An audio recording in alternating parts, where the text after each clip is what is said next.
एक मौजज़ा से कम नहीं है।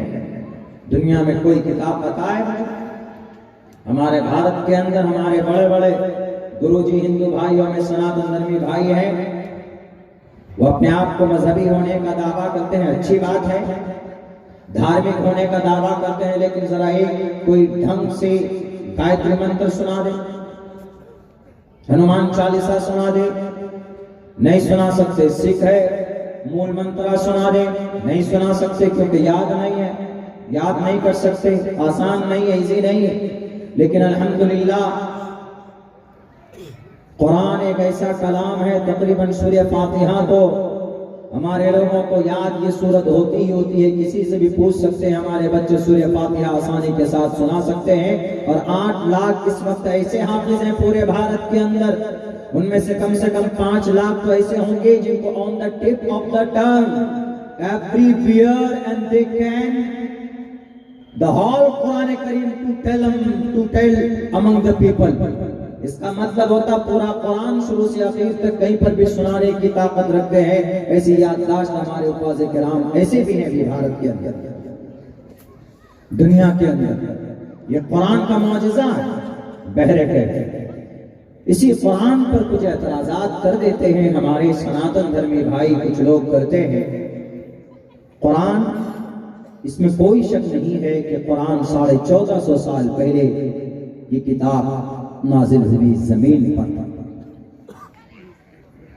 लेकिन इसको ये कहकर बदनाम करना, this is new authentic book, ये तो बहुत 1450 साल पहली किताब, उससे पहले जो धर्म है, मज़ाहिब है, वही असल है। तुम्हारा इस्लाम, तुम्हारा कुरान, तुम्हारा नबी तो अभी आया। How can I believe them, कैसे हम उन पर विश्वास करें? इसीलिए जो जितनी पुरानी किताबें जिनका अकीदा है, हम उनको ज्यादा फॉलो करेंगे। आपके कुरान की बातों पर हम अमल नहीं करते, कुरान में ये कमी है, कुरान में ये डिफॉल्ट है, कुरान में ये हुक्म बड़ा सख्त है, कुरान में कहीं कहीं पर इल्जाम लगाते हैं ना हमारे हिंदू भाई भी, बोलते थे आपके कुरान में ये आयत है फक्तुल मुशरिकीन है जो वजदतुम, मारो काटो, जहां पर भी मुशरिक मिल जाए, मुशरिक ने इसका हिंदू तर्जमा करते, हिंदू जहां मिले पाओ मारो। फकुलू मिम्मा गनिमतुम, हिंदुओं के माल को लूटो खाओ, ये बेतराज करते। वो जो 24 आयतें जिनको सुप्रीम कोर्ट लेकर पहुंचे, जिन आयतों को याचिका दाखिल की गई कि कुरान से 24 आयतें निकाल दीजिए, हमें कुरान पर कोई एतराज नहीं है, इन 24 आयतों को निकलने के बाद वो बेवकूफ हैं। जनाब मोहम्मद रसूलुल्लाह सल्लल्लाहु अलैहि वसल्लम भी कोशिश करते उस वक्त में कि हम अपनी तरफ से कुछ बात पेश कर दें कुरान की शक्ल में, तो नहीं कर सकते थे। वमा यंतिकु अनिल हवा इन हुवा इल्ला वह्युन यूहा अहमे वसौयमिदम वदामि जुष्टम दवाभिरुद्मानो शबि यम कामैतत् मगुर्नम गुर्नुमितम ब्रह्माणम तमुर्शिदम सुविधा। जो मनुष्य देव गुण होता है, वो परमात्मा के ही मैसेज को इंसानों के बीच पहुंचाता है, अपनी तरफ से कोई बात नहीं कहता। जो ईशवाणी होती है वही बात लोगों तक पहुंचाता है, वो अपनी तरफ से कोई बात नहीं कहता। इस आयत का यही मतलब है, वमा यंतिकु अनिल हवा इन हुवा इल्ला वह्युन यूहा। अंबिया और रसूल अपनी तरफ से अपनी ख्वाहिश के मुताबिक कोई बात नहीं कहते कौम को, बल्कि उनको वही की जाती है, उनको परमिशन दी जाती है, तब जाकर वो कोई बात कौम और समाज के बीच में रखते। तो ये वो कुरान है, इनके एक नुक्ते को निकालना, तब्दीली करना, इसमें पूरी दुनिया के उलमाए किराम, मुफ्तियाने किराम, जस्टिस ऑफ इस्लाम एक प्लेटफॉर्म पर बैठकर ये निर्णय ले लें कि पूरी दुनिया के उलमा का फैसला है कि सूरह फातिहा में जो अल्हम्दुलिल्लाह में जो हमजा है, उस पर जो जबर है, उस पर पेश में हम बदल दें तो नहीं बदल सकते। ला तब्दील लिकलिमातिल्लाह अदबधानी व गुणस्सबरतानी, ला तब्दील लिकलिमातिल्लाह को संस्कृत में वेदों में कहा गया, अदबधानी व गुणस्सबरतानी, परमात्मा के कानून नहीं बदलते।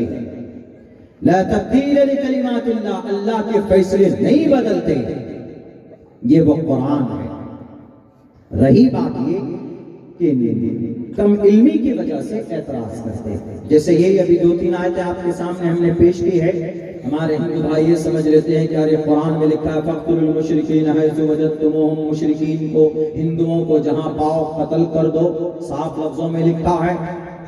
इसीलिए कुरान से उनकी अदावत बढ़ जाती, बल्कि जलसों में कुछ सियासी लोग तो अपने अपने सियासी प्रोग्राम में भी भड़काते हैं, इस तरह की आयतें लोगों के सामने में रखकर, और नफरतें पनपने लगती, नफरत बढ़ जाती कि नहीं हमने तो सुना है फला गुरु जी को, फला लीडर साहब को बोलते हुए, हमने तो टीवी के अंदर में फला एंकर को बोलते हुए सुना है, उन्होंने यही तर्जमा किया है, इसका यही मतलब बताया है कि कुरान में देखो हिंदुओं को मारने के, कत्ल करने की बात कही गई।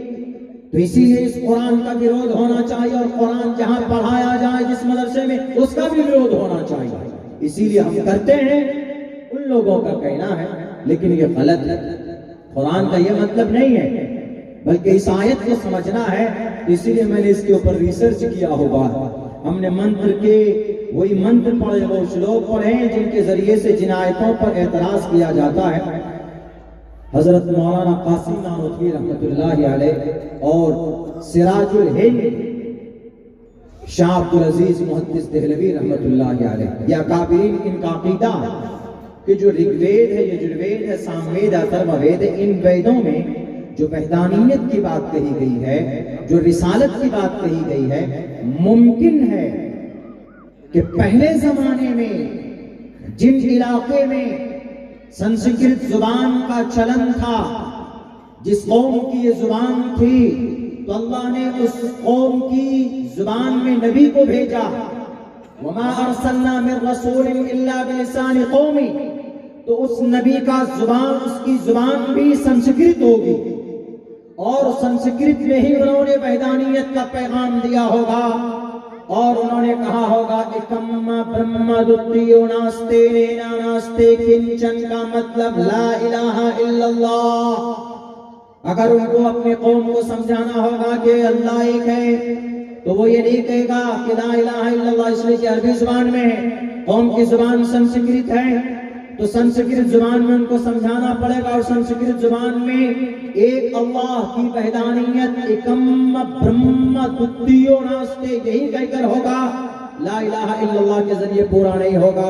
तो इन अकाबिरीन ने ये लिखा है, कहा है कि हो सकता है कि वो नबी जिनकी जुबान संस्कृत थी, तो संस्कृत कौम की जुबान में उन्होंने वहदानियत का पैगाम दिया हो, और वही सीना बसीना चला आया हो। 4000 साल पहले इसको वेद व्यास जी ने किताब की शक्ल दे दी गई।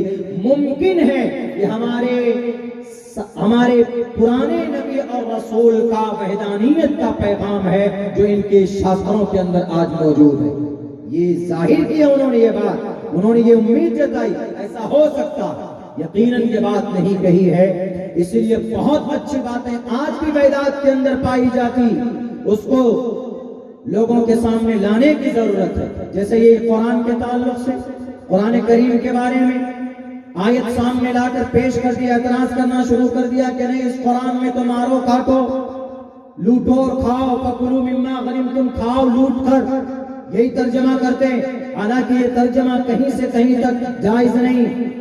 फकुलू मिम्मा गनिमतुम, इसका मतलब यह है खाओ वो माल, वो दौलत जो तुमको मैदान कारजार में गनीमत में मिला है। यानी गनीमत में, माले गनीमत उसको बोलते हैं कि पहले जमाने में 2 बादशाहों में लड़ाई होती थी, उनमें से एक हार जाता था, तो जीतने वाला बादशाह हारने वाले बादशाह का टोटल, उसके सारे दौलत और सारे माल और सारे सामान का, साजो सामान का मालिक और हकदार बनता था। तो उन मालों के लिए लड़ाई होती थी, कभी कभी सहाबा किराम में भी कभी कभी आगे पीछे मामला होता था, इख्तिलाफ हुआ 1-2 मामले में, तो अल्लाह तबारक व तआला ने नबी पाक अलैहिस्सलातु वस्सलाम को वही के जरिए से ये पाबंद किया कि ये बांट करके खाओ, बराबर सराबर होना चाहिए, कमी बेशी नहीं होनी चाहिए। फकुलू, खाओ उन मालों को जो मैदान कारजार के अंदर तो जो तुमने जीते। बताओ जरा किस डिक्शनरी में है मिम्मा गनिमतुम का तर्जमा ये कि लूट कर खाओ। आज जहालत की वजह से अपनी सियासी रोटियां सेकने के लिए तुम अपने मन की बात करते हो, कभी परमात्मा तुमको छोड़ेगा नहीं। इसलिए कि परमात्मा ने यजुर्वेद में कहा है, साफ लफ्जों में कहा है, ध्रुवम तूर्य तरुष्यतः सत्यम विभाजने, शत्रु को मारो और शत्रु के बचे हुए सामान को सत्यम विभाजने, ईमानदारी के साथ बांट कर खाओ। यजुर्वेद का मंत्र है। सेम वही पैगाम है जो कुरान में, फकुलू मिम्मा गनिमतुम, खाओ बांट कर, गनीमत के माल को खा सकते हो, नो प्रॉब्लम। वहीं पर भी तुम तूर्य, शत्रु को मारो, मारने के बाद शत्रु मर जाए तो उसके बचे हुए सामान को क्या करोगे? तुम तूर्य तरुष्यता सत्यम विभाजन, इसी से विभाजन है ना, विभाजन हो गया, बांट दिया, सत्यम विभाजनी,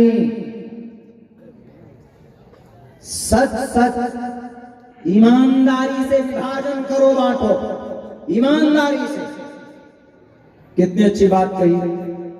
कुरान की इस आयत पर अगर एतराज है तो ये यजुर्वेद के इस मंत्र के बारे में क्या ख्याल है?